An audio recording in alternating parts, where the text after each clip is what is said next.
ପିଲାମାନେ ଆସ ଆଜି ଆମେ ଗୋଟେ ଗପ ଶୁଣିବା। ଗପଟି ଲୋଭ ଉପରେ ପର୍ଯ୍ୟବେସିତ। ଥରେ ଗୋଟିଏ କୁକୁର ବସିଥିଲା ଏବଂ ବସି ଚିନ୍ତା କରୁଥିଲା କ'ଣ କରିବି। ଏହି ସମୟରେ ତାକୁ ମନକୁ ଜୁଟିଲା ଯାଉଛି ଘେରାଏ ବୁଲି ଆସିବି। ସେ ଚାଲିବାକୁ ଲାଗିଲା ଏବଂ ଯାଉ ଯାଉ ବାଟରେ ହାଡ଼ଟିଏ ପାଇଲା। କୌତୂହଳବଶତଃ ସେ ହାଡ଼ଟିକୁ ସେ ପାଟିରେ ଜାବୁଡ଼ି ଧରି ଚାଲିବାକୁ ଲାଗିଲା ଏବଂ ଯାଉ ଯାଉ ବାଟରେ ପୋଲ ପଡ଼ିଲା ଏବଂ ଯେଉଁ ନଦୀରେ ପୋଲଟି ଥିଲା, ନଦୀରେ ପାଣି ମଧ୍ୟ ଥିଲା ଏବଂ ସେ ନଦୀର ପାଣିକୁ କୁକୁର କ'ଣ ପାଇଁ ଟିକେ ଚାହିଁଦେଲା ଏବଂ ତା'ର ପ୍ରତିବିମ୍ବ ପାଣି ଉପରେ ପଡ଼ିଲା।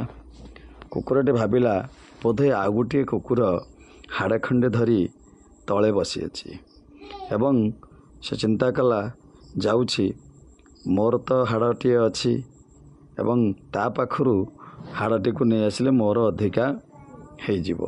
ତେଣୁ କରିକି ଏହା ଯେ ଚିନ୍ତା କରି ସେ କ'ଣ କଲା ନା ଭୁକିବାକୁ ଲାଗିଲା ଚିରାଚରିତ ଢଙ୍ଗରେ। ଯେତେବେଳେ ଭୁକିଛି ହାଡ଼ ଖଣ୍ଡିକ ତା'ର ଖସି ପଡ଼ିଲା ନଦୀକୁ ଏବଂ କୁକୁରଟି ମଧ୍ୟ ସେ ହାଡ଼ଟିକୁ ପାଇବା ପାଇଁ ତଳକୁ ଡେଇଁ ପଡ଼ି ପାଣିରେ ହଇରାଣ ହେଲା। ତେଣୁ ଲୋଭ କରିବା ସବୁବେଳେ ଉଚିତ ନୁହେଁ।